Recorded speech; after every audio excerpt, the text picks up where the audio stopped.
Cuando estamos hablando del mercado de un proyecto, que es lo que van a empezar ustedes a estudiar ahora, que tiene que ver con investigación de mercado o estudio de mercado que normalmente uno hace para poder saber cómo el proyecto se va a desempeñar, uno de los aspectos relevantes es poder entender la relación que hay entre los potenciales compradores y y los vendedores que existen de estos productos que, como les voy a mostrar más adelante, pueden estar en un mercado donde hay con muchas competencias o poca competencia, o hay muchos compradores o pocos compradores, que es lo que normalmente uno conoce como la estructura del mercado. Entonces, todos estos factores económicos es bueno que uno tempranamente lo empieza a identificar para, por ejemplo, después diseñar el método de levantar información para, por ejemplo, hacer una proyección de mercado. Eh, Esto tiene que ver principalmente para poder entender en qué contexto uno va a lanzar un producto al mercado. Si es un mercado donde no hay competidores, recuerden que no necesariamente significa que es un negocio redondo porque ustedes van a ser los únicos. También uno tiene que preguntarse de que si no hay competidores es que probablemente tampoco exista conocimiento sobre un producto, no existe, como les hablaba antes, una demanda cautiva o de alguna forma una demanda existente por un producto porque a lo mejor la tecnología o el producto que van a sacar ustedes al mercado actualmente aparentemente no hay una necesidad o no se requiere satisfacer la necesidad mediante esta tecnología. ¿Se acuerdan cuando yo les hablaba con el lanzamiento de proyectos disruptivos como los iPhone y todo eso?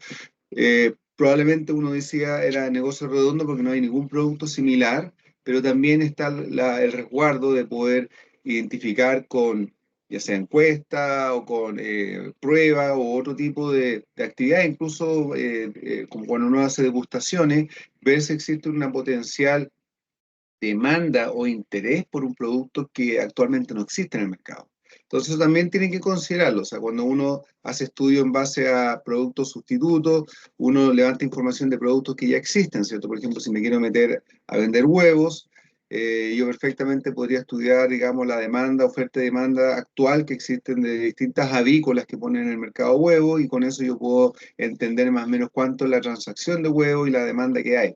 Pero si hablamos de productos que no están actualmente en el mercado, por ejemplo, vender productos elaborados a partir del huevo que estén listos para usar, que a lo mejor en Chile no se usan mucho, pero existe, por ejemplo, huevo batido en caja, pasteurizado, donde uno en vez de tener que romper huevo, lo agrega directamente a la caja y puede hacer huevos revueltos. Ahí tendría que hacer estudio, levantamiento principalmente para poder identificar si alguien tiene el interés de tener un producto prácticamente listo para poder cocinar y no tener que romper huevos, que en otros mercados existe. Acá en Chile es muy raro encontrar ese tipo de cosas, porque cuando nosotros nos enfrentamos normalmente a estos estudios, tratamos de identificar competencias. Y los proyectos que ustedes van a desarrollar en el marco de esta asignatura, muchos de ellos no tienen una competencia tan fácil de identificar porque, por ejemplo, se basan en proyectos que son innovaciones o son investigaciones como los proyectos View, donde hay una idea que se quiere lanzar al mercado y que aparentemente no tiene un mercado claro y por ende no se pueden identificar competidores. Cuando uno ve esta estructura, que lo más básico, cuando ustedes hacen estas curvas de oferta y demanda, ¿cierto? Que esta interacción, uno tiene que ampliarse un poco el espectro para preocuparse, por ejemplo, de lo que es los consumidores que puede tener potencialmente este proyecto o este producto, ¿cierto? A lanzar, cuáles van a ser sus competidores, si es que existen, quiénes son los proveedores y insumos de materias primas, y eso es parte del estudio de mercado, porque los estudios de mercado profundizan en aspectos que son estratégicos para el proyecto o para el desarrollo de un proyecto, y entre ellos, por ejemplo, la disponibilidad de proveedores. A veces esta información es súper relevante para darse cuenta de que tener alianzas de largo plazo o identificar proveedores donde existan más de alguna opción puede ser un camino muy estratégico para el proyecto. De lo contrario, uno corre el riesgo de que si el proveedor deja de existir o cambia las condiciones de precio o de mercado, me puede afectar drásticamente el desarrollo de mi proyecto, por ejemplo.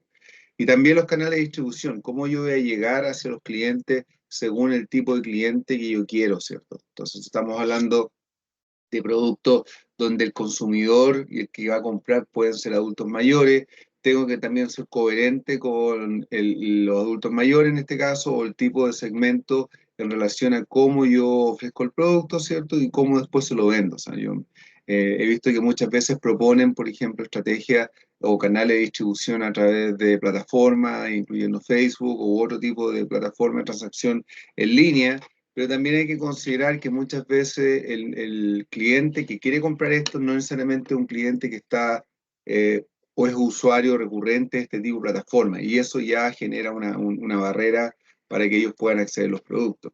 No todos los adultos mayores yo creo que se sienten cómodos comprando en línea, y mucho menos si lo hacen a través de una transacción más bien oral o de confianza a través de una plataforma, por ejemplo como Facebook, donde no necesariamente es un portal de compra.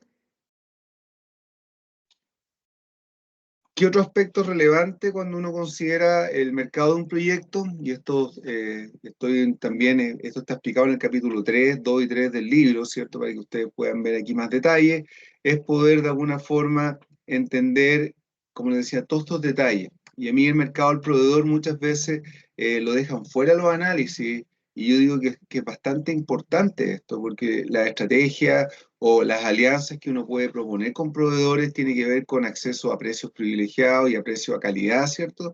Que hace que mi producto final sea competitivo, ¿cierto? Entonces, nosotros partimos de los proveedores, ¿cierto? Para desarrollar un proyecto donde también competimos, ¿cierto? Y muchas veces eh, uno compite para poder tener acceso a un proveedor privilegiado, ¿cierto? Por eso muchas empresas acá en Chile, cuando han tratado de importar o acceder a materias primas o acceder a productos que se elaboren en otros países, como por ejemplo China, pelean mucho con sus proveedores y no lo comparten porque tienen acuerdos comerciales en calidad, precio, que hace que les dé una competencia o les dé una ventaja competitiva en un mercado local. Entonces, si yo comparto esa información con mi competencia, probablemente pierdo esa competencia o esa capacidad que tengo yo, esa ventaja competitiva, perdón, y eso hace que de alguna forma yo pierda competitividad.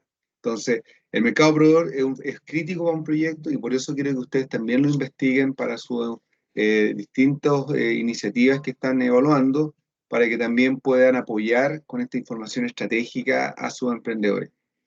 El mercado consumidor también es complejo, y ese es el que ustedes normalmente conocen o han estudiado otras veces, que es poder levantar requerimientos, levantar potencial o interés en comprar un producto. Y aquí ustedes lo pueden hacer ya sea con investigación secundaria, identificando, por ejemplo, productos sustitutos, o también lo pueden hacer de primera fuente con encuestas o con entrevistas, ¿cierto? Para poder de alguna forma levantar interés en poder consumir un producto o un servicio que ustedes estén desarrollando o evaluando para lanzar al mercado.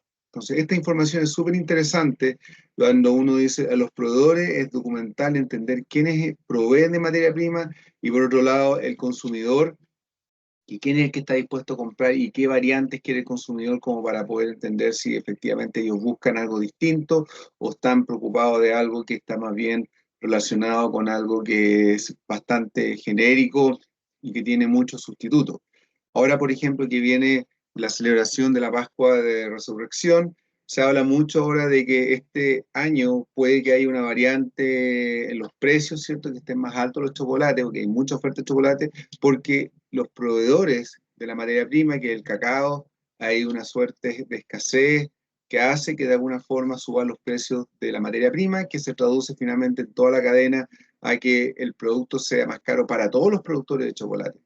Entonces, claro, en el mercado ustedes van a encontrar que hay muchos tipos de productos de chocolate, huevito, conejo, lo que sea, tanto económicos como un poco más exclusivos, más caros, pero todos se ven afectados por el mismo efecto de que el cacao, sobre todo los que tienen mayor composición de cacao, haya subido de precio, y por supuesto va a afectar el valor final. Entonces, por eso cuando uno identifica esto, dice, bueno, yo quiero competir con un producto genérico, quiero mostrar las diferencias que tienen, quiero ver si mi cliente está dispuesto a pagar un poco más por esta diferencia o busca esta diferencia, que es lo que yo quiero desarrollar a través de este estudio de mercado. Por lo tanto, es relevante todo esto identificarlo a través de este estudio de mercado. Otra cosa que también es importante, y yo creo que ustedes lo han visto en otras asignaturas, es que se sabe que cualquier producto o servicio tiene un ciclo de vida.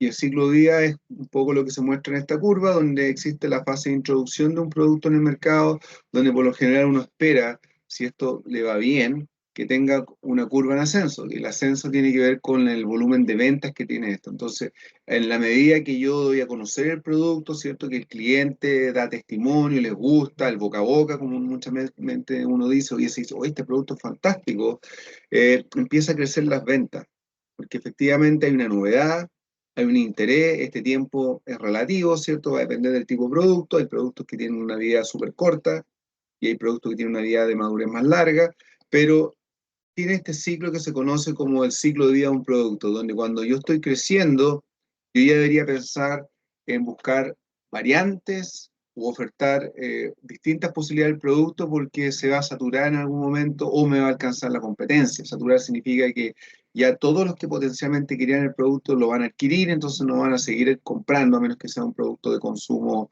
eh, eh, rápido, ¿cierto? Por ejemplo, no sé, pues, un nuevo bebida, un pastel o algo que lo puedan seguir consumiendo que está de moda, pero si es un objeto que tiene una cierta duración, claro, yo saturo un mercado porque ya lo compraron y tengo que explorar otros mercados para ir creciendo, ya sea en otras regiones, otros países, o me alcanza la competencia.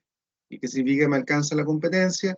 Es que yo de ahí tengo que preocuparme de buscar otras variantes porque ya hay muchos competidores que ofrecen lo mismo. Entonces, por ejemplo, yo les puedo decir que cuando estaba en Concepción y yo era estudiante como ustedes, no había ningún local en Concepción que ofreciera, por ejemplo, sushi. Y era una gran novedad. Yo recuerdo que si uno quería comer algo así, que tú lo podías consumir si quieres todos los días, era algo caro, algo muy exclusivo, y uno tenía que venir a Santiago, donde habían algunos restaurantes japoneses de verdad, ¿cierto? Con chef japonés, que te hacían estas preparaciones con un precio bastante alto, ¿cierto?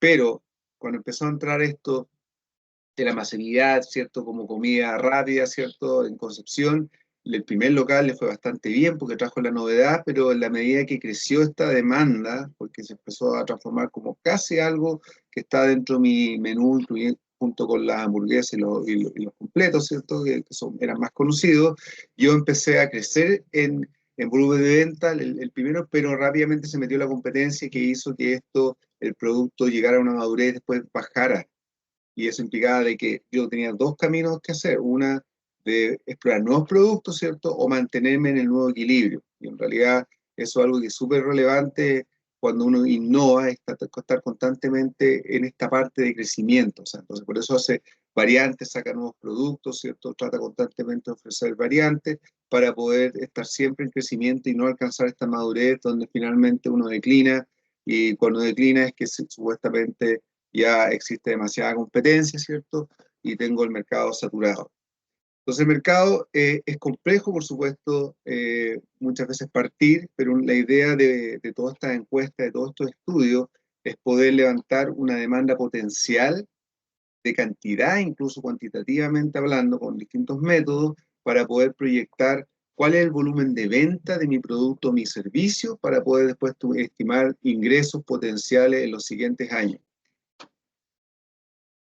¿Qué cosa es relevante cuando uno quiere hacer un estudio de mercado? Y quiero que recordemos lo que ustedes aprendieron en economía básica. A pesar de que esto suena muy básico, cuando uno no lo entiende o se lo olvida, empieza a hacer estudio, empieza a levantar información, a veces de más o a veces de menos, ¿cierto? Que significa que es muy difícil volver atrás y rehacer la encuesta y volver a aplicarlas cuando ya levanté la información en una campaña, ¿cierto? Y se me olvidó levantar aspectos que eran relevantes, por ejemplo, para un tipo de mercado en el cual yo estoy inserto. Entonces, cuando uno habla de la economía básica, ¿cierto? Que digo que con la economía de principiante, en realidad uno quiere saber lo primero si está trabajando en una competencia perfecta, que es lo ideal, lo teórico, súper, se podría decir que es como, en realidad no es tan realista porque siempre hay pequeñas distorsiones que hacen que no todo sea una competencia perfecta. Ustedes saben que se usa mucho esto de que hay una suficiente cantidad de oferentes y compradores como para que todos lleguen en equilibrio,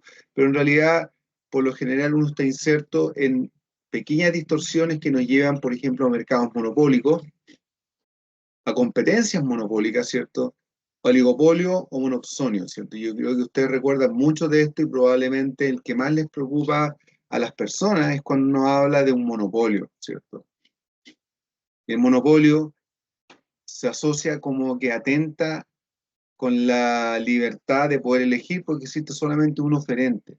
Si ustedes conocen, por ejemplo, algún monopolio en Chile que por supuesto sea regulado y todo eso, que sea legal, donde de alguna forma nosotros tenemos que estar acostumbrados a ocuparlo, ¿cierto? Y así es nomás. Puede ser un servicio o un producto, pero ¿conocen algún monopolio como ejemplo para saber si estamos en la misma sintonía? Micrófono abierto. El agua, la luz. El agua, la luz, ¿cierto? Sí, eso se llaman monopolios naturales.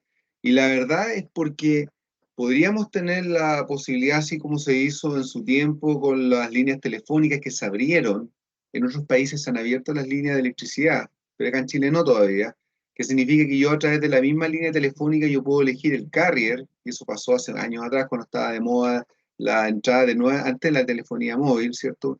Yo tenía las líneas de cobre que llegaran a mi casa y yo voy a elegir el carrier, pero no puedo actualmente elegir el proveedor de agua ni el de electricidad, como lo mencionaron, o el de alcantarillado.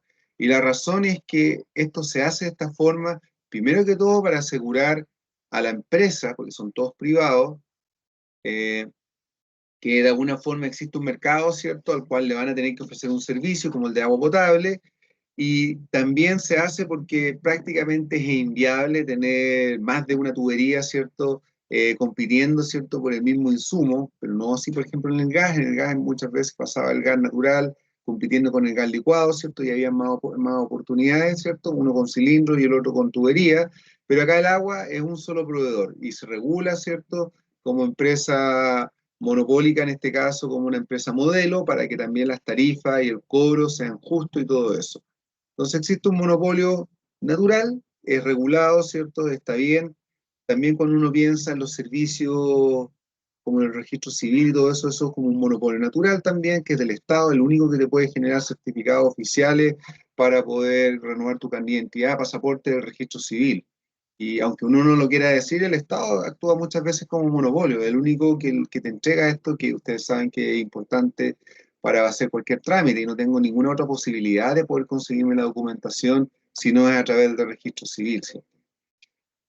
Eh, Volviendo un poco a las distintas variantes, ¿cierto? Uno habla de esta estructura, aquí está un poco de forma esquemática, todo este material está en la plataforma de Canvas, ¿cierto?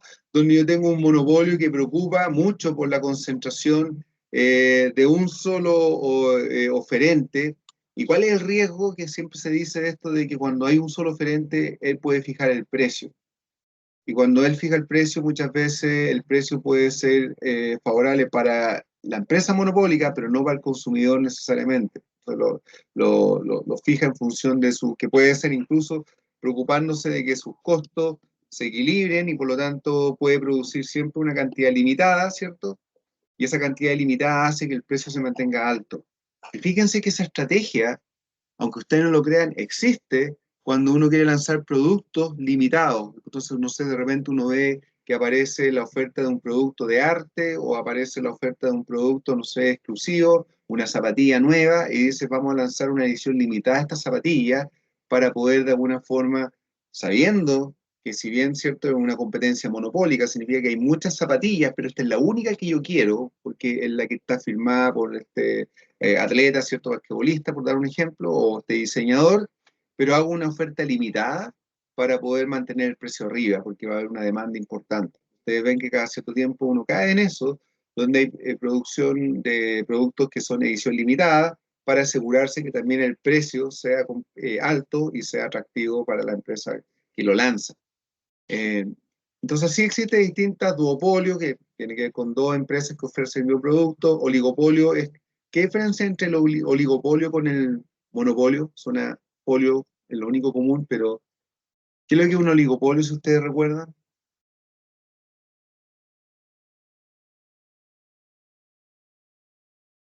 Es lo contrario a un monopolio.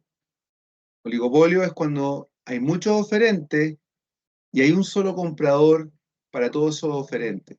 ¿Conocían algún caso en Chile que sea así, por ejemplo? donde hay un oligopolio. Les puedo dar una pista, eso se daba mucho en el rubro rural, donde existía un oligopolio, no existe todavía. Por ejemplo, los productores de remolacha. Muchos productores de remolacha, ¿cierto? En la zona cercana a una azucarera, ¿cierto? Las que tenía Yansa antes, porque muchas ya han estado cerrando, todavía está la de Cocharca, ¿cierto? En Chillán. Y lo que hacía es que todos los productores le vendían a un solo comprador, que en este caso el que fijaba el precio era Yansa. Entonces ahí ocurría lo contrario a un monopolio. Monopolio, una solo oferente, muchos compradores, aquí al revés. Muchos productores u oferentes, un solo comprador. Entonces también preocupa eso, porque si te fijas el precio bajo, ¿cierto? Puede quebrar o puede afectar a muchos productores, que es un poco también lo que pasa con la industria del vino, en ciertas zonas como el Valle Litata, que se quejan, los lecheros se quejan de que hay muchos productores de leche, pero hay un solo comprador. Las avellanas tienen mercado como oligopolio, ¿cierto? Los que producen avellanas en Chile saben que prácticamente es un solo comprador el que compra en Chile, ¿cierto? ¿Saben quién es el principal comprador en Chile de avellanas? A ver si alguien, una pregunta de trivia para saber qué tan informados están mis estudiantes. Si alguien quiere decir, oye, me dijeron que era buen dato producir avellana europea. Sí, es un buen negocio, pero también es de volumen. ¿Y quién es el principal comprador en Chile? Porque es uno solo.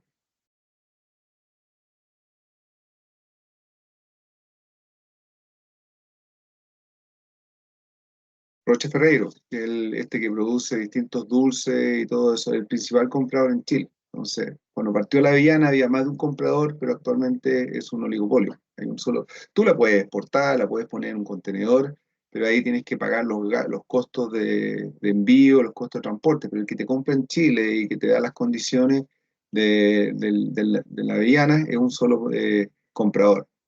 Bueno, cuando vemos esta estructura de mercado, yo les decía de que se habla mucho de la competencia perfecta, se habla mucho incluso para la forma que funciona nuestro país, de que existen muchos oferentes y muchos competidores, que es lo que produce esta autorregulación, pero vean ustedes los requisitos que hay para que se llame competencia perfecta. Tienen que haber muchos compradores y vendedores, o sea, un producto que tenga mucha transacción.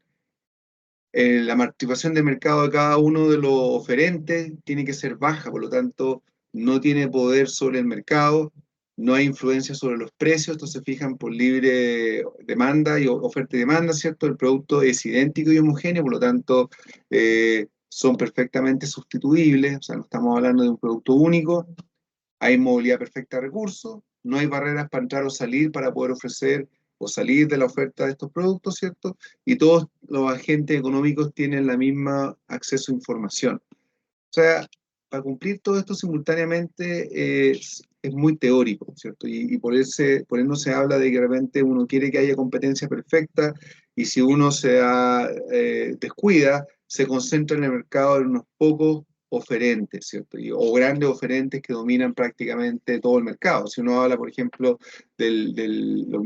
cuando fue sancionado hace un tiempo atrás, del tema de la oferta de pollo, ¿cierto? Uno se da cuenta que son tres principales productores de pollo los que están en el mercado y dominan prácticamente todo el mercado y el problema que hubo es que se pusieron de acuerdo para poder mantener los nichos y los niveles de participación en el mercado, ¿cierto? Para no competir entre ellos.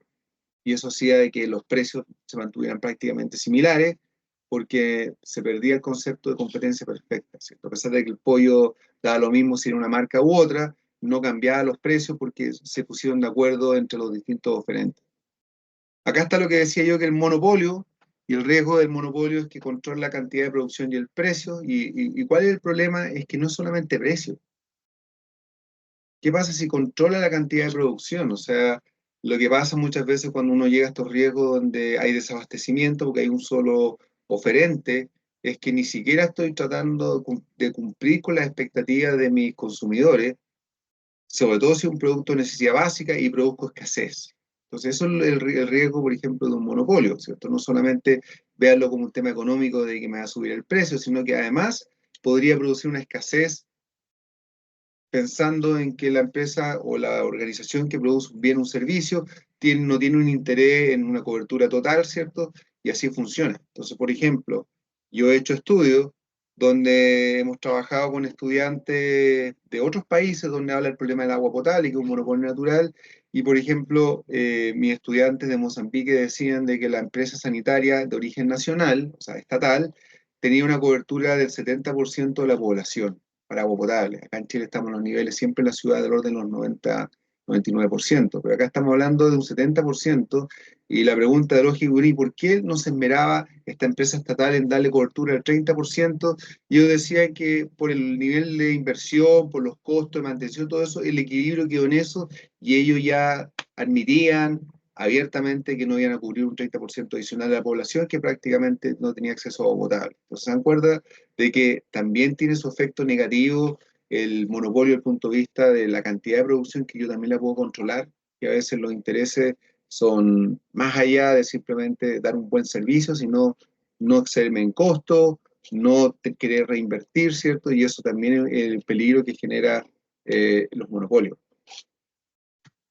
Por otro lado, la competencia monopólica, que aunque suena raro, el mejor ejemplo es lo que uno ve, por ejemplo, cuando va uno a una librería, ¿cierto? Y uno quiere comprar un bestseller que salió en el mercado. No sé, me imagino que más de alguno de ustedes ha querido comprar un libro que ha estado de moda, ¿cierto? Así como en el pasado estuvo de moda cuando estaban los libros de Rowling, ¿cierto? De Harry Potter, salía un libro nuevo, ¿cierto? Y era como justo cerca de Navidad y había que comprarlo para un regalo. Y tú ibas a una librería acá en Chile y tú entrabas y pedías por este libro, estaba lleno de libros, ¿cierto? Y no estaba esta edición y tú te ibas. Pues. Entonces tú decías, bueno, pero ¿cómo si está lleno de libros? Decías, no, pues porque si bien es cierto, uno podría pensar que los libros son sustitutos, en realidad cada libro en particular es un libro que tiene un mercado o un consumidor de interés. Entonces, claro, por eso se habla de que es una competencia monopólica, porque existen numerosos vendedores de un producto que aparentemente es diferenciado, pero hay uno que de alguna forma que es el que quiero yo, ¿cierto? Y si no lo tengo, claro, podría transar a leer otro libro, ¿cierto? Digo, ya, perfecto, voy a comprar El Señor de los Anillos, pero no es lo mismo. Oligopolio, pocos oferentes de un producto que de alguna forma es diferenciado, pero igual compite en un mercado bien cerrado y acá claramente uno lo puede asociar a algo que a lo mejor es de interés de ustedes, que son las consolas, ¿cierto? Y yo siempre doy estos ejemplos porque en realidad uno tiene que pensar de que los proyectos que uno desarrolla acá tienen un componente tecnológico y eso tecnológico también es algo que yo puedo cautivar protegiendo la propiedad intelectual de esto, y ustedes se han fijado que a pesar de que el negocio de esto uno podría pensar que el de los videojuegos es las consolas, porque no sé, por la última consola de PlayStation es carísima, en realidad el negocio está detrás de los juegos, de vender juegos. Y es más, ha cambiado tanto el negocio que ya ni siquiera es vender juegos, sino venderte suscripciones que tengas que estar pagando constantemente para mantener activo tu juego. En mi tiempo tú comprabas una caja grande que se parecía a un software, ¿cierto? Que tú lo instalabas una vez, pagabas una vez y podías jugar todo lo que querías. Pero la estructura que ha cambiado un poco por el tema de ingresos es que ahora tú compras una consola y tú compras suscripciones para poder jugar un juego, ¿cierto? Y en la medida que tú quieras comprarle paquetes o cosas, pagas constantemente por esta suscripción, ¿cierto? Y eso es la forma que digo yo que ha cambiado el modelo de negocio de muchas de estas empresas. Siempre hago preguntas así para los que son fanáticos de los videojuegos. ¿Cuál es el juego estrella que tiene Nintendo que lo desarrollaron ellos, pero no lo tiene ninguna de las otras plataformas competidoras? Cuando uno compra un Nintendo es porque está pensando en un típico juego que a lo mejor no lo tiene la otra plataforma, pero a mí me gusta. Más de alguno tiene más de una plataforma. A ver, pregunta de trivia, como para despertar en la mañana. ¿Quién tiene una de estas y sabe cuál es el juego emblema de Nintendo? Puede ser el Mario Bros. O el Zelda. Absolutamente, pues Mario Bros. Todos conocen a Mario Bros, un juego muy infantil, un juego probablemente en la primera plataforma que ustedes tuvieron, ¿cierto? Se la compraron sus papás pensando en que no era un juego no violento. Al que le gustan los juegos más violentos se cambiaría a un PlayStation, ¿cierto? O un Xbox. Y según, porque el PlayStation es como el más conocido ahora, y más encima ustedes lo tienen en la sala del centro de estudiantes. ¿Y cuál era el juego emblema que sacó Xbox cuando lo lanzó al mercado? pensar nuestra misma estrategia, tener un juego único y no facilitarlo para ninguna otra plataforma.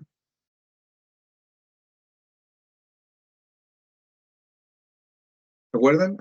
¿Alguien tiene un Xbox acá? Acá no es tan común en Chile, pero en Estados Unidos era bien popular y la gente lo compraban, estudiantes lo compraban para jugar el principal juego que traía. No lo tenía las otras plataformas. A lo mejor ustedes lo han El visto. Halo, Halo, exactamente, pues. sí. Salió hasta una saga y todo, pero era adictivo, jugaban, peleaban, hacían edit, pero claro, esa era una estrategia del mercado como mi diferencia, porque obviamente si ellos querían sacar Xbox para poner Mario, no era que ellos querían poner Mario, Nintendo tenía que cederle los derechos o de alguna forma de transar con ellos el tema del derecho de propiedad y por supuesto probablemente fijaban un precio bastante alto que haga que ninguna otra plataforma quiera comprar esos derechos, ¿cierto? Porque la idea era que compiten en un mercado, ¿cierto? Y que cada uno tiene su producto emblema, capaz que ni siquiera lo quieran vender. Entonces eso es importante. Los monopsonios, como decía yo, que un comprador único demandante, que podría ser, por ejemplo, el caso de la remolacha, que les dije para que no se lo olviden, pero también hay otros casos donde se crea esta relación donde tú tienes productores y tú eres el único comprador. Se ve como atractivo al principio, pero se vuelve un poco peligroso. ¿Por qué? Porque Yansa, cuando partió como industria nacional del azúcar, ¿cierto? Que de ahí viene el término Yansa, eh, era súper bonito pensar en que el Estado iba a ser una fábrica que iba a producir azúcar, que iba a tener alta demanda, porque en mis tiempos el azúcar nadie lo cuestionaba. Actualmente es un problema de salud pública, ¿cierto? Por todo el tema de la obesidad, resistencia a la insulina, diabetes, mellitus y todo eso. Entonces, claro, ha bajado mucho la tasa de consumo del azúcar y por sustitutos, ¿cierto? Que hay ahora el azúcar. Y eso ha hecho que empresas como ya se han encerrado en muchos lugares, ¿cierto? Y dejan prácticamente a la deriva a los productores que por año solamente han producido remolacha y no saben y no tienen, digamos, eh, se podría decir, estas habilidades de poder sacar productos al mercado y poder tener que ir a venderlo, ir a transarlo, porque antes simplemente era una promesa de compra, le bajaban la incertidumbre, le bajaban, le decían cuánto le iban a pagar y ellos simplemente se preocupaban de producir, hasta le entregaban las semillas, le entregaban todo para poder producir remolacha. Entonces eso produce también un efecto de que después tú lamentablemente ya no vas a seguir produciendo azúcar y dejas a todos desamparados, ¿cierto? Y eso también es peligroso cuando uno piensa en este tipo de mercado.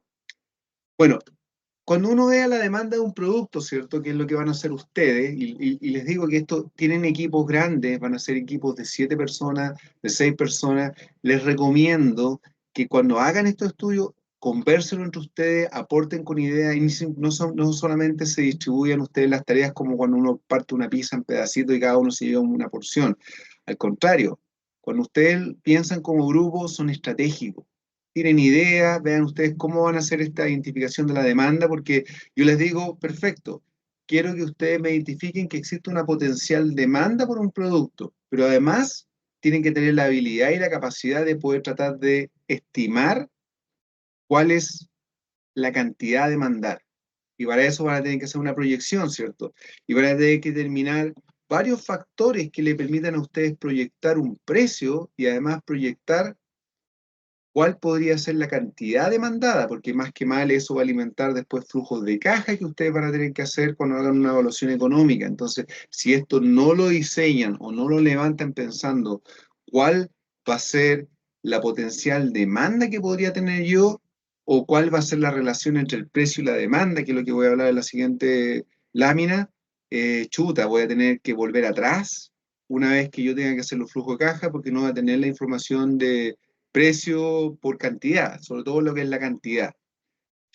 Entonces la teoría económica habla mucho de lo que es la demanda de un producto que depende de varios factores, ¿cierto? Y por eso es importante que ustedes traten de fijar algunos de estos factores y poder levantar esa información, por ejemplo, en función del precio. Ustedes saben que la relación entre precio y demanda, por lo general, es inversamente proporcional cuando uno habla de la elasticidad que se llama. Si un mercado o un producto tiene o un servicio tiene una relación de precio, cantidad o demanda elástica, uno esperaría que al subir el precio yo baje o baje la demanda. Ese es como un comportamiento natural, ideal de un precio. Sube demasiado el precio, baja la demanda. Baja el precio, aumenta la demanda. Entonces, bajo ese concepto, ¿cierto? Yo trato de establecer disponibilidad a pagar por un producto para también saber cuánta es la demanda que podría tener yo en función del precio que quiero fijar, porque todavía ustedes no van a tener la información de los costos y todo eso, eso es lo que van a tener que investigar en el segundo informe. Por lo tanto, en el primer informe, a lo más ustedes van a tener orden de magnitud de cuánto podría cobrar y ustedes quieren empezar a moverse en función de precio, o también considerándose en el caso que exista un sustituto, de cuál es la disponibilidad a pagar o a comprar del consumidor este producto, este servicio, según el precio. Entonces, como la demanda depende del precio asignado, o el nivel de ingreso del consumidor, que es algo que también es importante. Todo, como dicen, todos los productos tienen mercado. Lo que hace un producto que sea exitoso o no es saber reconocer ese mercado que tiene. Entonces, por ejemplo, hay productos que no necesariamente están enfocados a un consumidor de bajo nivel de ingreso, ¿cierto? Y no estoy hablando de productos de lujo, estoy hablando de productos que pueden ser de consumo mayor, pero están focalizados en alguien que tiene capacidad de pago, ¿cierto? Entonces, por ejemplo, productos que están asociados de plataforma, por ejemplo, que hacíamos el otro año, van a ver ustedes en los videos pitch que le puse yo, que están focalizados, por ejemplo, para un servicio de hotelería de adulto mayor, comprenderán que ese servicio de hotelería es que es como pensemos como un Airbnb para poder poner adultos mayores, ¿cierto? Como hogares, residencias, no se lo van a ofrecer a personas que están, ojalá, esperando que su adulto mayor lo reciba la Fundación La Rosa, sin desprestigiar a la Fundación La Rosa, que también podría entrar a este segmento de Airbnb, sino que no estoy dispuesto a pagar por mantener a mi adulto mayor en un hogar privado, menos voy a querer pagar por una aplicación que me permita buscar el mejor lugar idóneo para adulto mayor. Entonces, por eso les digo yo, no es que el producto sea o el servicio sea malo, sino que no estoy llegando al cliente que tiene la capacidad de pago, ¿cierto? Que es el nivel de ingreso, que sí está preocupado de poder encontrar un buen albergue o hogar para su adulto mayor, sobre todo pensando en los que tienen enfermedades, pensemos como Alzheimer, que no necesariamente ya es muy fácil mantenerlo en casa. Entonces, ese tipo de mercado ustedes tienen que identificar rápidamente para poder identificar quién es el potencial consumidor y por eso ustedes pueden usar estadísticos de CACEN o del censo para identificar los niveles socioeconómicos, porque ahí sí hay un factor, no es un producto pensado en cualquiera, sino que los que tienen cierto nivel de ingreso o de educación, dependiendo del producto que ustedes quieran lanzar. El precio de los sustitutos también es importante. Si ustedes identifican un producto sustituto para su proyecto, usen esa información porque aparte de ser el competidor en cuanto a el mercado al que quieren acceder ustedes, también les puede dar estimaciones de los precios. Normalmente, cuando yo hacía esto, investigación de mercados básicas y quería lanzar un producto simple, ¿cierto?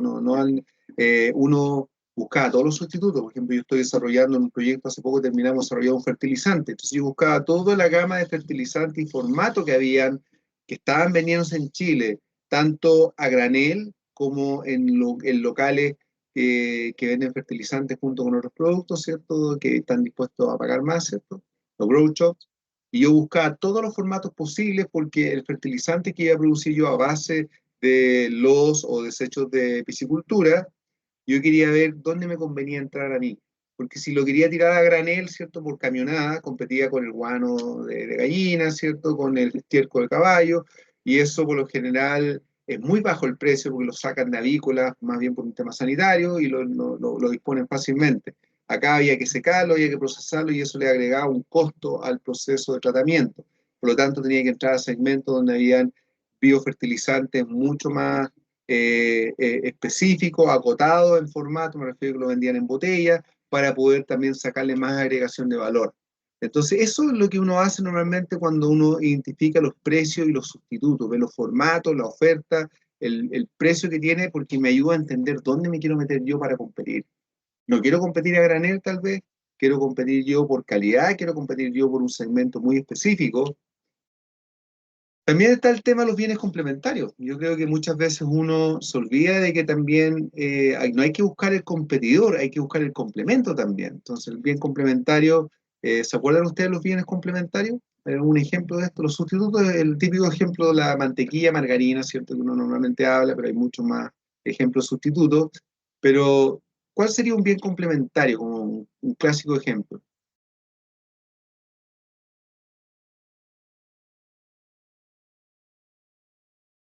Hay uno muy marcado en el mercado, o sea, por ejemplo, en un mercado baja el combustible y rápidamente empieza a aumentar la demanda de vehículos. Y aunque ustedes no lo crean, hay varios mercados que se estudia el efecto de la baja o las alzas de los combustibles en relación a cómo están las personas demandando ciertos segmentos de vehículos o demandando vehículos en general. O sea, sube demasiado el precio de la gasolina y como que baja la demanda de autos porque se empieza a usar más el transporte público u otra alternativa de movilización, porque en realidad está caro conducir, ¿se fijan?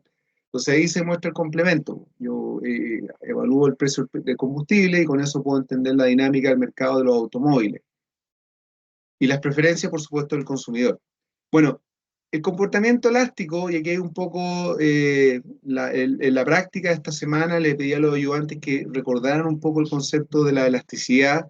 Para los que la recuerdan, ¿cierto? La elasticidad, esto que uno calcula como esta pendiente negativa, ¿cierto? Entre la cantidad que se ofrece, ¿cierto? Y el precio que se equilibra, está relacionada principalmente con una pendiente, ¿cierto? Y la pendiente se calcula como el cambio de la cantidad partido por la cantidad dividido por el cambio del precio partido por el precio. Entonces, esta elasticidad es súper relevante. ¿Por qué? Porque si yo detecto que el producto tiene un comportamiento elástico, yo puedo establecer una política o una estrategia de precio, donde yo sé que si yo bajo el precio, yo podría teóricamente aumentar la cantidad demandada y si subo el precio, yo podría darme cuenta de que reacciona el mercado demandando menos. Ahora, ¿por qué es importante determinar este efecto?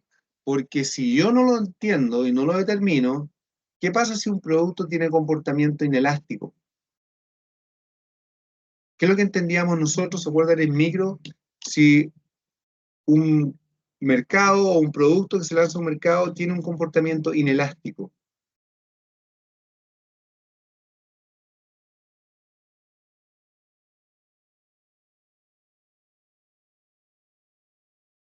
Comportamiento inelástico, por ejemplo, se le atribuye a los consumidores de cigarrillos, ¿cierto?, que son adictos. Entonces uno podría pensar de que una estrategia de dejar que la gente fume, subir el precio de los cigarrillos, que lo han hecho en muchos países desarrollados, a través de impuestos muy bien justificados, porque esos impuestos después apuntan a poder investigar y tratamientos paliativos a las enfermedades que genera el tabaquismo, pero se sabe de que el que es adicto al cigarro, aunque le suban el precio, va a seguir consumiendo. Entonces, no se comporta necesariamente en la respuesta. Probablemente va a ser disuasivo a las nuevas generaciones que quieren entrar a fumar cigarrillo. Pero el precio alto, ¿cierto?, haría que simplemente se le quite el poder adquisitivo, ¿cierto?, se le reduzca el poder porque en realidad te está pagando más por cigarrillos, ¿cierto? Porque va a seguir consumiendo. Entonces, ese es un tema que es bien importante, que significa que si es inelástico, cualquier estrategia de fijación de precios, ya sea al alza o a la baja, no tiene un impacto relevante en la cantidad demandada. ¿Qué haría? Es que si yo me doy cuenta que es inelástico, me conviene mantener el precio más arriba, ¿cierto? Pensando de que P por Q, ¿cierto? En la relación entre el precio y la cantidad demandada, se mantendría también mayores niveles de ingresos, a diferencia de que si bajo el precio y me siguen consumiendo lo mismo, yo recaudo menos. Entonces, eso también es importante identificarlo a priori. Ahora, uno lo puede identificar en un estudio de mercado, y aquí les paso unos tips para que no sea solamente teoría. Si ustedes hacen una encuesta preguntándole a sus consumidores, y esto es una idea que se viene aplicando hace mucho tiempo, y de hecho a mí me dio gusto cuando yo vi en este programa, que a lo mejor alguien lo ha visto ustedes, ¿han visto ustedes El Socio? Es un programa que muestra a alguien que interviene en distintas empresas o negocios que están a medio morir saltando y los ayuda, primero que todo con plata, pero también le establece un montón de metas y desafíos para que de alguna forma esta plata que les puedan inyectar, ¿cierto? Como inversionista, les permita poder salvar o potenciar el negocio. ¿Alguien lo ha visto? Pueden decir sí o no, no, para saber si que no hable solo, para acotarle la historia. ¿Sí? ¿El socio?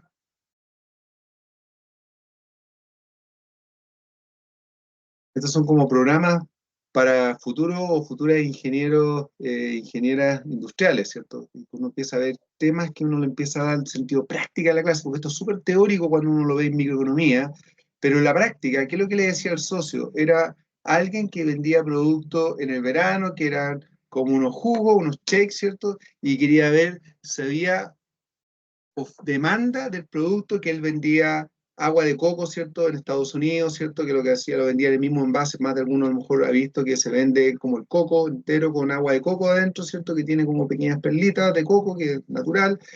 Y él decía, veamos cómo reacciona el mercado a este producto, ¿cierto? Que por un lado se vende en los países tropicales, ¿cierto? Porque está ahí, pues muchos tienen problemas de agua potable, entonces no hay nada más saludable que mejor cortar un coco que tomar un agua superficial que te puede enfermar del estómago, y como el coco es estéril por dentro, yo lo puedo tomar, pero acá lo vendía en un lugar donde le dan el caché que estaba cortadito, estaba bonito, con una bombilla, ¿cierto? Y era como coco loco, o sea, tal cual. Entonces el tipo decía, ya, vamos a ver si hay demanda de esto y veamos cómo se comporta. Y esta fue la instrucción que le dio.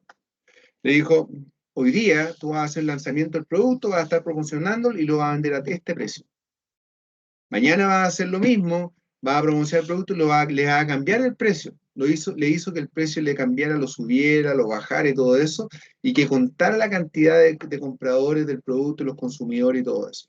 Entonces, con eso determinó la relación que había entre el precio y la demanda que hubo ese día para poder estimar la curva de elasticidad. Entonces le dijo, con esto tú puedes determinar cuál es el precio que deberías fijar, porque ya sabes cómo responde tu mercado, a tu cliente, al cambio del precio. Entonces, si el precio estaba muy alto, obviamente acá se comportó elástico y la gente no lo compraba tan masivamente, pero cuando el precio lo tiró, lo ofertaba afuera, con típico, vengan a comprar, había mucho más demanda, porque el producto estaba dentro, para mí, razonable, ¿cierto? Y competía con un agua embotellada, competía con un jugo o estas bebidas funcionales, y ahí la gente lo consumía. Entonces, fijan, es una forma súper práctica de poder crear estas curvas, ¿cierto? Que se ven muy matemáticas y muy teóricas, y que es súper fácil hacerlo cuando te dan los números, pero tú tienes que generar los números. Entonces, ¿qué les recomiendo yo para su estudio de mercado? Si tienen la posibilidad ustedes de preguntar disponibilidad a pagar, más que preguntarle abiertamente, ¿usted cuánto pagaría por el producto? Porque si usted me hace una encuesta a mí, me pueden ofrecer un producto maravilloso y yo siempre voy a tirar el precio lo más abajo posible. Si usted me pone en rango de precio, yo siempre respondo con el rango mínimo.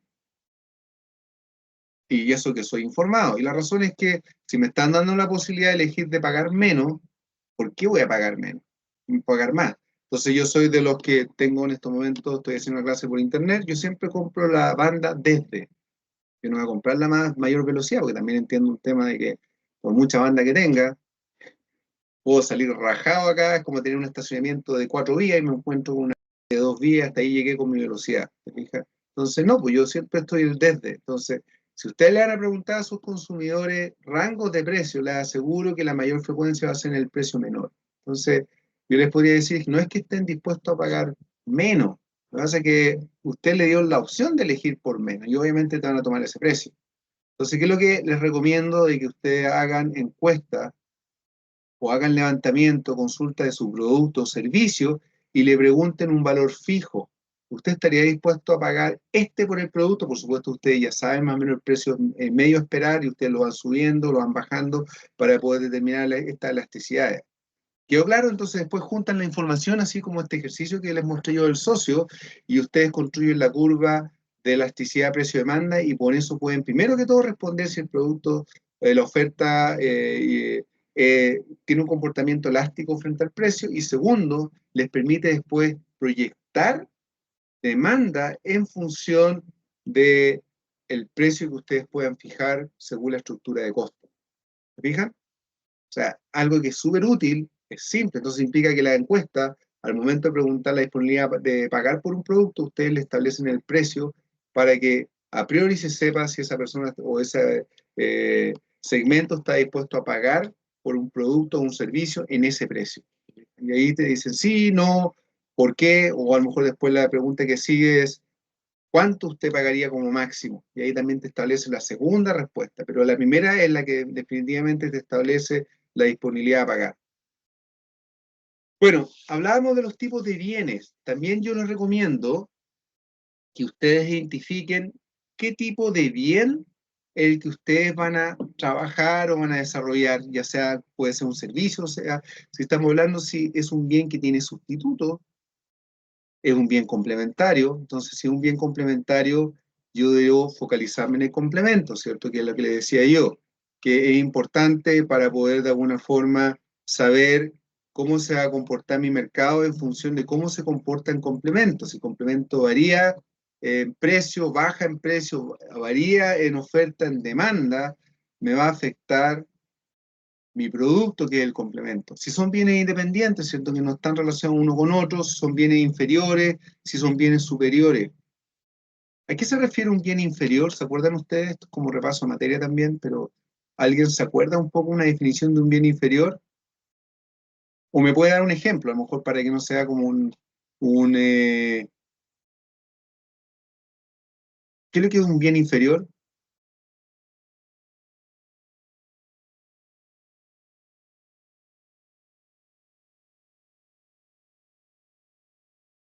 O un ejemplo de un bien inferior que a lo mejor ustedes vieron en clase.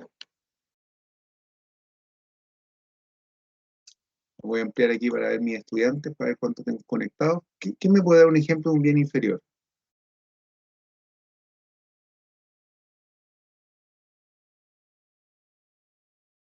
Alguien de acá, me imagino que le gustan los completos, la mortadela, todo eso que son cecinas, son alimentos, ¿cierto?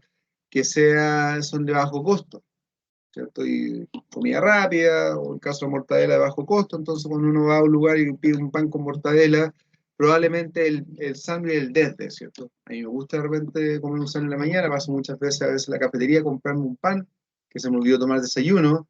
Entonces, bajo esa lógica, si ustedes que son estudiantes y a lo mejor más de alguno tiene un presupuesto acotado, dice, bueno, yo en realidad para el desayuno me alcanza para comprarme mortadela con un pan. Pero yo no puedo inferir de que si ustedes entran a trabajar como ingeniero y aumenta drásticamente su nivel de ingreso, ustedes van a demandar mucha mortadela con pan. Probablemente van a cambiarse a otro segmento, ¿cierto? Y van a comer otro tipo de cecina, si es que comen, ¿cierto? U otro tipo de alimento, van a saltar de completo, ¿cierto? A churrasco. Por dar, ya me encantan los barrolucos, por ejemplo. Pero a eso me refiero un poco de los bienes, de que están asociados o pueden estar atribuidos a un nivel de acceso a recursos y de que no necesariamente el aumento de recursos que pueda tener yo implica que yo los empiezo a consumir en mayor cantidad, sino que a lo mejor yo me paso a un bien superior, ¿cierto? Empiezo a elegir ahora el menú del lado derecho, ¿cierto? Y no el de izquierdo, que son las promociones o todo eso. Entonces eso también es importante cuando uno identifica el producto que quiere sacar al mercado para identificar qué mercado o dónde yo quiero hacer el levantamiento de información. Aquí les voy a mostrar ejemplos que son de bienes sustitutos, ¿cierto? Y esto es muy conocido porque cuando uno habla de fijar el precio, hay dos estrategias que yo puedo usar. Una, que es la de fijar el precio en función de mi costo de producción, y yo le agrego un margen, o puedo fijar el precio en función de mi competidor para mantener un cierto nivel de competitividad. Y aquí, lamentablemente, yo les digo que no necesariamente las dos cosas confluyen. Lo que está pasando ahora con el tema de los sustitutos en acero, ¿cierto? En lo que está pasando en Chile muestra claramente este efecto. Si uno tiene que fijar el precio del acero, lo que le estaba pasando a Huachipato, ellos tenían que pensar y fijar el precio en función de los competidores que entraban, en este caso las importaciones, y el precio con entrar a las importaciones no les permitía tener un precio que les solventara los costos de producción. Por lo tanto, la teoría me dice que estaba produciendo a pérdida. Esto mismo se considera acá cuando empiezan los sustitutos con los combustibles. Normalmente, uno de ellos fija el precio en función del costo de producción, ¿cierto? Que podría ser, por ejemplo, el costo del carbón o el costo del petróleo crudo, y los otros costos, ¿cierto? Pensando que se usan para fines de producción de energía, ¿cierto? Cuando antes usaban las termoeléctricas, ¿cierto? Que usaban derivados del petróleo o usaban carbón, los precios se igualaban. Entonces, si fijan ustedes acá, el comportamiento baja el precio del petróleo y baja rápidamente también el precio del carbón, ¿cierto? Y el precio del gas natural de petróleo, por supuesto, porque está indexado a que es derivado del petróleo, por lo tanto, si el petróleo sube, sube el GLP, porque es derivado del petróleo, pero baja. Pero el carbón, claramente acá hace seguimiento, siendo que el carbón tiene costos completamente distintos de producción. El carbón se saca principalmente a rajo abierto, lo sacan de países que no son necesariamente productores de petróleo, pero se sigue uno al otro por la simple razón de que actúan como sustituto principalmente en la generación térmica. Entonces hay calderas, hay empresas que funcionan con caldera de petróleo, caldera de carbón, ¿cierto? Estamos pensando en el pasado porque cada vez se está sacando más el carbón por el tema ambiental, ¿cierto? El tema climático, pero se comportaban muy como sustituto. Entonces uno se hace una pregunta, ¿por qué el carbón sigue al petróleo si no son economías, son productos distintos, ¿cierto? Tienen otra estructura de costo. Y la razón es que los precios se van ajustando porque son sustitutos. Entonces, si yo mantengo muy alto el precio del carbón y el petróleo está bajo, probablemente la gente se prefiera sustituir los consumos de energía por derivados del petróleo y el petróleo y no me compren carbón. Y así viceversa, ¿te fijas? Entonces, ese es un claro ejemplo de los bienes sustitutos. De hecho, yo siempre muestro esto un poco porque a veces uno con los sustitutos y con las estrategias que hay puede de alguna forma explicar algunos comportamientos del mercado. Entonces, cuando alguien habla de que el precio de la energía es estratégico, es vital para una economía industrializada, nosotros hicimos en su tiempo todo un análisis de la estrategia regional de energía. No sé, yo participé en un estudio que se desarrolló con el Centro EULA, ¿cierto? Y nosotros detectamos varias cosas interesantes y nosotros detectamos periodos económicos donde, por ejemplo, el precio de los combustibles que usaba la industria, ¿cierto? Que en este caso era el gas natural importado de Argentina. ¿Se acuerdan que estuvo, para los que conocen la historia, porque ustedes, por supuesto, no lo vivieron, pero a principio del año 2000 entró la papa del gas argentino a un precio muy barato a través de este gasoducto del Pacífico, ¿cierto? Que nosotros tenemos en la región, y entró a un precio muy bajo. Entonces eso hizo que muchas de las industrias sustituyeran sus calderas a petróleo, a carbón, por gas natural.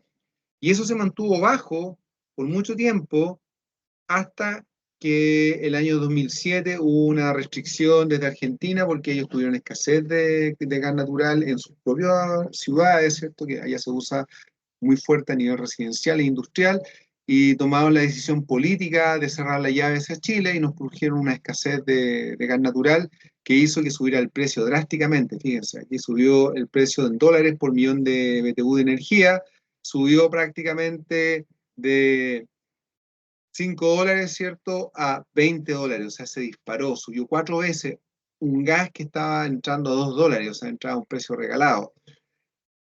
Y eso, por supuesto, cuando uno empezó a estudiar el efecto, el que le seguía de cerca era siempre el sustituto, que era el petróleo, fuel oil, que se usa en las mismas calderas. De hecho, muchas de las calderas de las empresas eran duales, podían usar gas natural o podían usar petróleo, y eso hizo que también subiera el sustituto y que uno se empezara a cuestionar.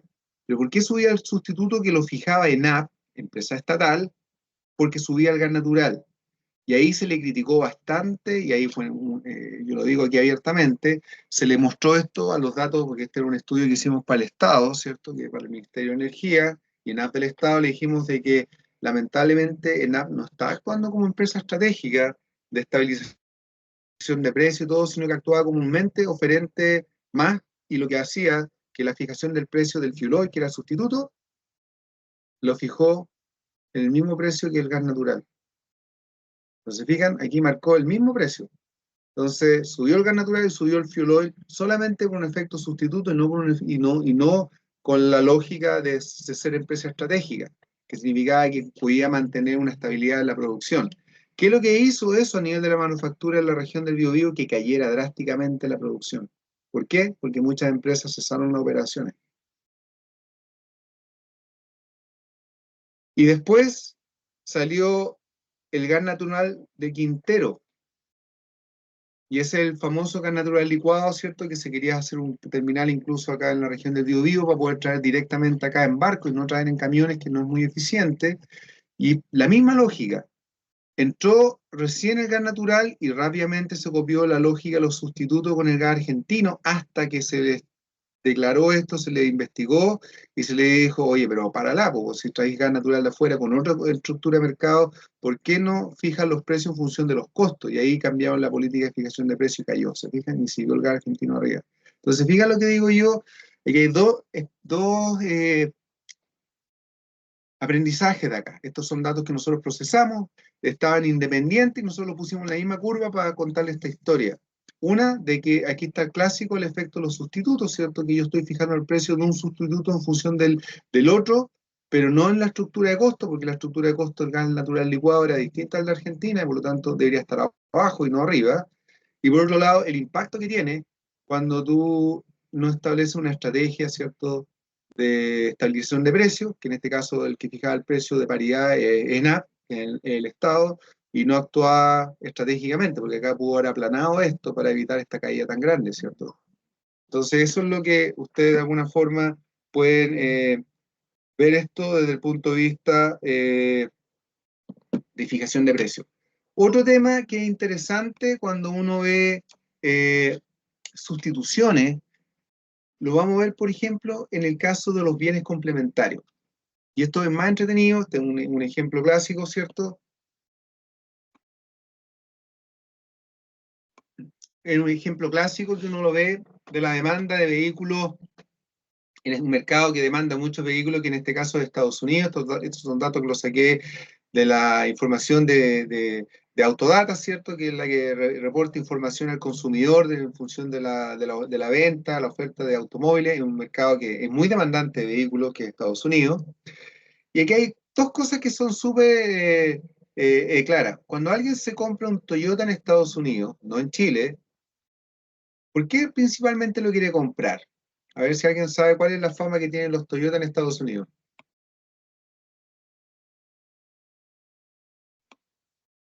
Calidad, sí, pero tiene otra fama. Como capacidad de modificación. Capacidad de modificación, puede ser, son innovadores y todo eso, pero cuando uno ve los autos acá en Chile, uno ve los Toyota, ve los Ford, y en este caso ve los Chevrolet. Pero ¿qué es lo que caracteriza a los vehículos Toyota a nivel de estos mercados grandes, donde tú estás compitiendo con vehículos con motores grandes y todas esas cosas? Porque Estados Unidos todavía sigue con la idea del muscle car, o sea, está compleja a diferencia del mercado europeo. Fíjense ustedes que los mercados europeos se van por motores pequeñitos, turboalimentados, y el mercado de Estados Unidos por motores grandes. Ahora recién están cambiando un poco la dinámica, pero cuando yo estuve allá, tenías que tener un auto mínimo de 2.000 centímetros cúbicos, de lo contrario, alguien te miraba que tenía un auto compacto. Mínimo 2.000, usted sabe que acá en Chile tener un motor 2.000, alguien dice, wow, tiene un motor grande. Allá es como chiquito el auto. Motor 3.000, V6. Entonces, ¿qué características tienen los Toyota? Está relacionado por lo que ellos dicen, que son autos económicos de combustible, son eficientes. Entonces está relacionado con las modificaciones. Muchos van hacia Europa, va a la eficiencia energética. Estados Unidos todavía no se creía el cuento de la escasez. Bueno, ahora con las políticas que hay ambiental y todo eso, sí.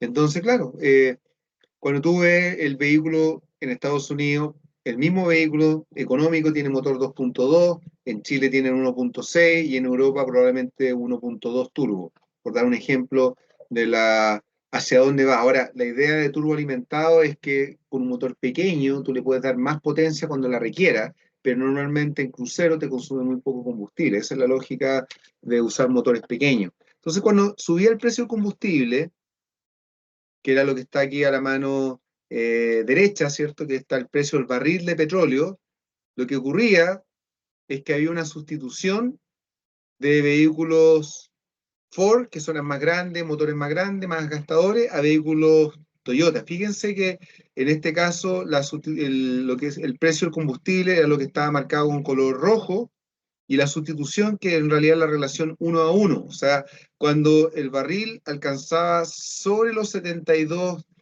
dólares el barril, prácticamente la relación entre los Toyota y los Ford que se vendían en Estados Unidos era la misma. Si seguía subiendo el precio, aumentaba la relación Toyota sobre Ford. O sea, significa que se vendían más Toyota que Ford cuando el precio del combustible aumentaba sobre los 73, por ejemplo, dólares el barril. Y si bajaba drásticamente el precio del barril, cambiaba nuevamente la relación a tener más vehículos Ford que Toyota, ¿cierto? Entonces, súper marcados estos efectos que les decía yo de que ahora, ¿qué es lo que puedo predecir yo acá? Probablemente no la sustitución, porque es una identificación del mercado que responde frente a un estímulo, en este caso el precio del combustible. Pero yo sí puedo producir con todos los reportes y todos los informes que hay para los siguientes años de cuál podría ser la fluctuación del precio del combustible. Y eso me permitiría a mí a proyectar cuál podría ser la relación entre la demanda de vehículos japoneses, ¿cierto? Y vehículos, en este caso, Ford. Entonces, de alguna forma, yo con esto, indirectamente, como no puedo proyectar la relación entre los vehículos, sí puedo proyectar la relación, el precio, ¿cierto?, del combustible, que hay muchos observatorios que hablan de esto, y yo con eso puedo ver las preferencias que hay en función de este atributo que busca el consumidor, donde más de alguna vez alguien hace la lógica, tenía una camioneta, todos los días iba a trabajar y dice, ¿sabes qué? Yo voy a cambiar mi camioneta por un vehículo más compacto, ¿cierto? Me compré un Toyota, no sé, pensemos un Toyota Corolla, ustedes lo conocen, y en realidad el tipo saca la cuenta de lo que gastaba al mes en la camioneta, ¿cierto? Que le da 8 kilómetros por litro, con un vehículo que le da 15 kilómetros por litro, y dice, con el ahorro, porque en Estados Unidos es muy común que la gente para ir a trabajar viaje varios cientos de kilómetros, ¿cierto? A veces 1 hora, 2 horas en una autopista, se da cuenta que lo que paga antes en combustible lo está pagando ahora en este caso, en la cuota del crédito del vehículo, y el vehículo se paga solo. Entonces dice, mira, mi ahorro me permiten pagar el vehículo y más encima me queda un excedente. Entonces digo, da, pero es lógico, sí. El problema es que muchos vehículos ya son gastadores y lo usan simplemente para andar en la carretera.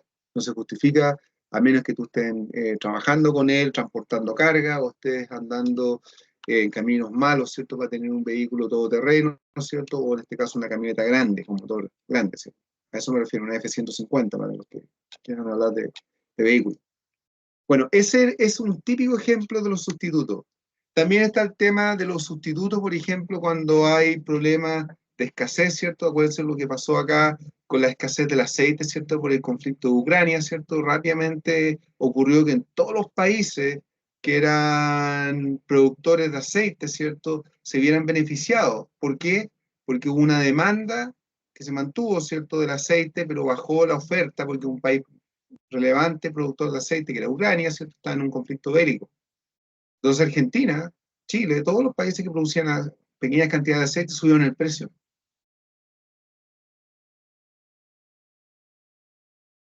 Y ahí por una escasez. Pero aquí también hay otro tema que le estoy mostrando yo, ¿cierto? Que también el precio del aceite empezó a subir cuando se empezó a ocupar como sustituto para producir biodiesel. ¿Y qué pasó? Que una moda que probablemente ustedes escucharon de producir biodiesel a partir de aceite, a partir de residuos de aceite, todo eso. Pero como era tan atractivo este mercado, porque lo que hacían algunos países para bajar su huella de carbono era introducir biodiesel a su flota. Entonces compraban biodiesel a países productores de aceite, transformaban, y nos dábamos cuenta que el petróleo del diésel subía y subía el precio del biodiesel. Por dos razones. Una, porque era sustituto, y que esa era la explicación económica, pero después cuando se empezó a investigar la estructura de costo de la producción de biodiesel, se dieron cuenta de dos cosas. Una, de que el precio del biodiesel subía porque la estructura de costo tenía incorporado petróleo, porque las máquinas cosechadoras y todo eso que cosechaban los cultivos usaban petróleo regular, por lo tanto subía el precio del petróleo, subía la estructura de costo para producción de biodiesel, y ahí otro grupo ambientalista se dio cuenta de algo que era más relevante, y por eso como que pasó de moda el biodiesel. ¿Cuáles creen ustedes que fueron las que más obvias? A ver si recuerdan mis estudiantes que pasaron por gestión ambiental. Si yo uso petróleo, diésel convencional para producción de biodiesel, ¿qué problemas tiene cuando yo produzco biodiesel?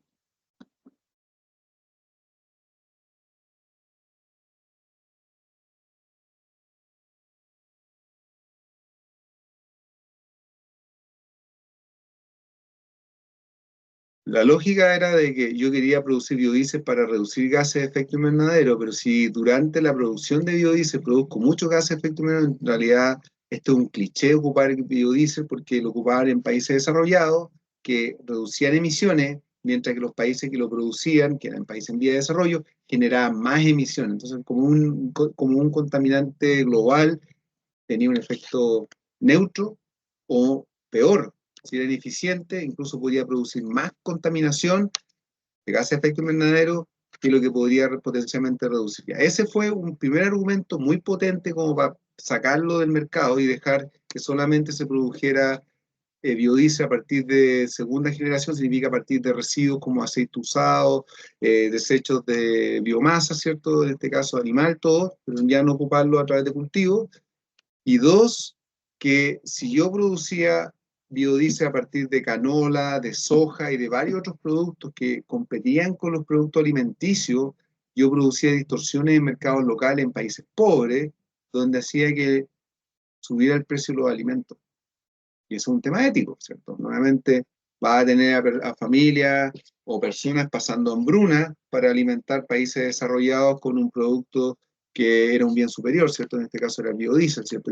Porque costaba más caro que el diésel convencional, pero lo quería ocupar con fines de no contaminar, pero sí tenía consecuencias en los países en vías de desarrollo, ¿cierto? Que producía escasez. Bueno, bienes complementarios, creo que quedó claro porque di dos ejemplos asociados al tema del combustible, los vehículos, ¿cierto? Combustible, en este caso alimentos, biodiesel, en ese sentido yo estudié, por ejemplo, el efecto del combustible en la venta de vehículos, ¿cierto? Y la relación principalmente entre vehículos económicos y vehículos americanos, que son por lo general con motores más grandes. Bienes independientes, bienes que no tienen mucha relación entre ellos, y la idea, como les decía yo, es poder determinar la oferta y la demanda de un producto bajo el esquema que yo les pasé. Bueno, factores que podrían afectar la oferta de su servicio, su producto, ¿cierto? Como les digo yo, disponibilidad de insumos, desarrollo tecnológico, el valor de los bienes relacionados a sustitutos, entonces por eso uno estudia también los sustitutos o los complementos, ¿cierto? También uno estudia los factores políticos y ustedes van a ver que yo les pido en los estudios que hagan los análisis PESTEL, hagan distintos análisis, las fuerzas de Porter, porque quiero que se den cuenta ustedes a través de estas metodologías que ya las conocen, cómo yo voy a insertarme en un contexto desde el punto de vista estratégico. Cuando uno hace un análisis PESTEL o un análisis de las 5 fuerzas de Porter, que son como estas tradicionales, lo que estoy tratando de hacer yo es saber cómo yo me contextualizo con mi producto, mi servicio. Lo estoy mirando en torno a mis competidores, a mis proveedores, a qué tan fácil es entrar, qué tan fácil es salir, factores políticos, factores económicos que puedan favorecer o afectar el desarrollo o el lanzamiento o la oferta o la demanda de mi producto, ¿cierto? Entonces, veamos todos los factores que quiero hacer yo. Entonces, la mirada de esto es ser estratégico. Por eso les digo yo de que si es resolver simplemente una ecuación matemática y con eso lo tienen, no me doy cuenta de la oferta ni los proveedores, en realidad no soy estratégico, porque hay muchos factores que pueden ser más relevantes que no lo estoy tomando en consideración en mis análisis. Primera pregunta, y que también da un nicho de los productos que hemos desarrollado en el marco de esta asignatura o servicio. ¿Las variaciones climáticas son relevantes entenderlas para lo que es la producción de ciertos productos de la tierra? ¿Qué creen ustedes? ¿Sí o no? ¿O esta cuestión es un tema de científicos locos y yo soy agricultor y aquí lo más relevante es producir productos de la tierra con la tradición? Que aquí siempre nos enfrentamos con la tradición versus el cambio climático. ¿Qué piensan ustedes? ¿Debo considerar esto en la información para tomar decisiones de negocio? Yo creo que sí tiene que considerarlo, más siendo como si son productos agrícolas, porque puede ser que vengan como periodos muy malos y que sean como anormales a lo que ha sido como históricamente. Sí, muy bien, yo comparto lo que usted dice, Emilia. De hecho, uno de los problemas que tiene economías basadas en la tierra son tres factores. Una de que se usa mucho el agricultor es tradicional, entonces habla de una práctica que la llevaba o la heredó de su familia, ¿cierto? Y antiguamente los agricultores decían, nosotros con 2 o 3 hectáreas de trigo podíamos vivir, en este momento no podemos vivir porque el precio está muy bajo, ¿cierto? El rendimiento está bajo, el rendimiento está asociado muchas veces a la cantidad de agua. Hay varios factores y en realidad hay varias cosas que uno tiene que considerar, perdón, y una de ellas es las variaciones climáticas. ¿Qué es lo que me dice la variación climática? De que muchas zonas, incluyendo Chile, van a tener escasez hídrica, por lo tanto yo tengo que migrar mis cultivos hacia cultivos más acorde con las nuevas condiciones que van a haber o contar con mayor disponibilidad de agua para poder mantener riego y así de alguna forma poder seguir produciendo un cultivo tradicional, que es un poco el argumento de los agricultores que están detrás del embalse de la Punilla, que dicen que queremos seguir produciendo, queremos tener más agua en los canales, pero por otro lado hay otra tendencia que dicen busquemos productos de mayor valor y que sean acorde a la disponibilidad climática. ¿Por qué es importante esto? Aquí hay un ejemplo que lo saqué de los boletines cuando hubo una crisis en Rusia climática, ¿cierto? Y cómo afectó los mercados locales de productos básicos, como por ejemplo los precios del trigo, de la soya o soja y del maíz, ¿cierto? Entonces, si ustedes se fijan, el precio del maíz siempre se mantenía estacionalmente abajo y basta que uno entrara en una zona de sequía que produjo escasez debido a que muchos cultivos se secaron o simplemente produjeron menos porque la productividad de la tierra es proporcional a la cantidad de agua, sobre todo para cultivos que requieren agua. Y fíjense que los precios en el mercado local, en este caso de Rusia, se dispararon después de la sequía. Entonces aquí viene lo primero que uno tiene que darse cuenta de que este tema climático no es un tema de que voy a tener que andar con más manga de camisa larga o voy a tener que andar con más aire acondicionado y polera, no, sino que tiene que ver que me afectan cosas tan básicas como la harina para hacer pan, ¿cierto? El maíz, ¿cierto? Para hacer también otro tipo de producto de harina, ¿cierto? Para hacer los cornflakes. Y la soja, que también es un producto básico que se usa en muchos países, ¿cierto? Sobre todo en Asia.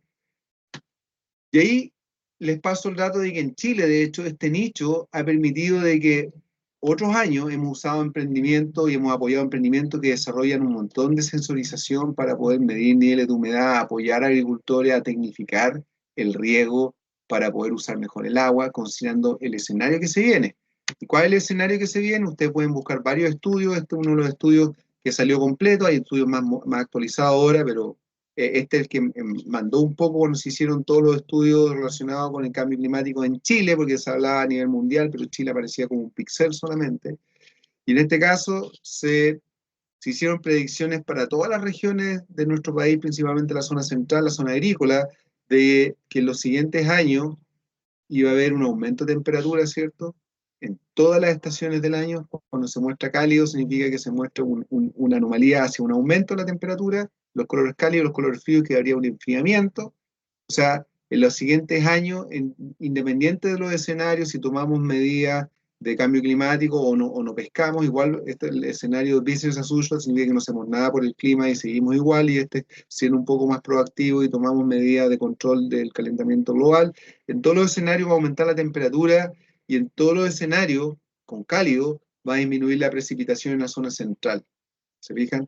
Entonces, ya se están entregando alarmas para Chile para que almacenara agua, para que buscara posibilidad de usar cultivos que sean más resistentes a la sequía, ¿cierto? Y por eso uno ve migración incluso de cultivos de viñedo a olivo, ¿cierto? De pasar de trigo a otras especies que permiten usar menos agua, ¿cierto? Porque se espera que en los siguientes años, ¿cierto? Cada vez sea mayor la sequía, ¿cierto? Pensando a nivel anual y mayores temperaturas, que hace, digamos, la dificultad principal de los agricultores, y uno lo ve en varias zonas, ¿cierto? Aquí, por ejemplo, no lo relacionen solamente con la tierra, vean ustedes los que se alimentan de productos indirectos, que son otros productos como la miel. Los agricultores reclaman de que cuando hay sequía producen mucho menos miel porque las abejas no tienen mucho de dónde recolectar porque hay poca floración. Y por supuesto, el calor también afecta a las abejas. Entonces, de alguna forma, esto afecta más del rubro agrícola, sino de todos los encadenamientos que están relacionados con la agricultura. Bien, esta es la última lámina. Voy a dejar hasta aquí la clase. Quiero abrir preguntas sobre el material. Ya vamos a empezar a ver proyecciones. El material va a estar publicado a contar de ahora, que vamos a ver la próxima clase. Les recuerdo lo del video.